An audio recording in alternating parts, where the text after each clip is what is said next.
This is a Teja News Television broadcast. NTR జిల్లా నందిగామ నియోజకవర్గంలో Janasena party ఆధ్వర్యంలో రాష్ట్ర ఉప ముఖ్యమంత్రి పార్టీ అధ్యక్షుడు పవన్ కళ్యాణ్ త్వరగా కోలుకోవాలని ప్రత్యేక పూజలు నిర్వహించారు. నందిగామ నియోజకవర్గ సమన్వయకర్త తంబళ్లపల్లి రమాదేవి ఆదేశాల మేరకు పరిటాల ఆంజనేయ స్వామి ఆలయంలో గోత్రనామాలతో పూజలు నిర్వహించి ఆయన సంపూర్ణ ఆరోగ్యంతో ప్రజాక్షేత్రంలో తిరిగి సేవలు అందించాలని ప్రార్థించారు.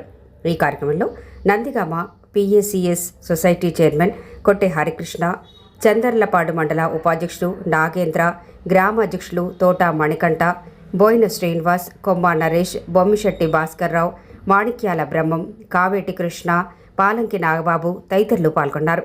వీర మహిళలు ముచ్చాల రోజారమణి, కామసాని సుగుణమ్మ, గూడపాటి పార్వతి కూడా హాజరయ్యారు.